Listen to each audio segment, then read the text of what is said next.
دوستو السلام علیکم ورحمۃ اللہ وبرکاتہ۔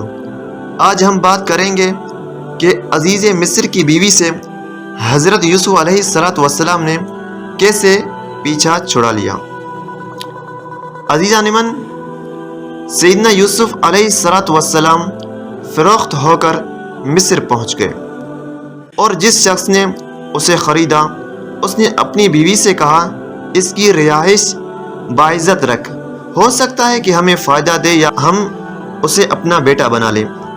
اور اس عورت نے جس کے گھر میں یوسف علیہ السلام تھا اسے اس کے نفس سے پھسلایا اور دروازے اچھی طرح بند کر لیے اور کہنے لگی جلدی آ۔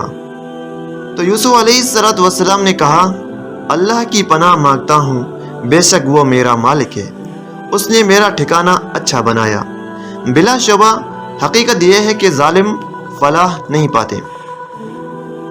عزیز مصر کی بیوی نے یوسف علیہ السلام سے فعل بد کا مطالبہ کیا، تو یوسف علیہ السلام نے اس کے جواب میں کہا کہ میں تمہارے اس دعوے گناہ سے اللہ تعالیٰ کی پناہ مانگتا ہوں، اس لیے کہ یہ زنا جرم عظیم، امانت میں خیانت اور محسن کشی ہے۔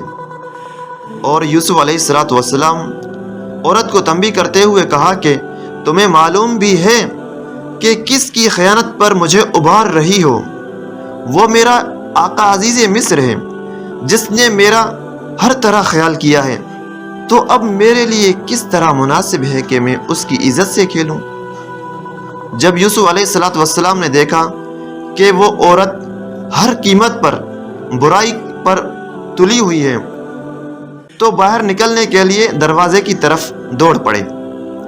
یوسف علیہ السلام کے پیچھے انہیں پکڑنے کے لیے عورت بھی دوڑی، یوں دونوں دروازے کی طرف لپکے اور دوڑے۔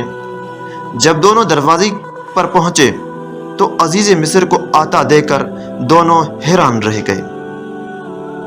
تو فوراً عزیز مصر کی بیوی نے اپنا بیان بدل ڈالا کہ تمہاری بیوی کے ساتھ برائی کی نیت کرے اسے یا تو جیل میں ڈال دینا چاہیے یا کوئی سزا دینی چاہیے۔ تو دوستو اس میں ہمارے لیے سبق ہے کہ حضرت یوسف علیہ السلام کو برائی کا موقع ملنے کے باوجود انہوں نے برائی نہیں کی، تو اسے کہتے ہیں خوف خدا۔ اور ہمیں بھی چاہیے کہ اسی طرح اللہ تعالیٰ سے ڈرتے رہیں۔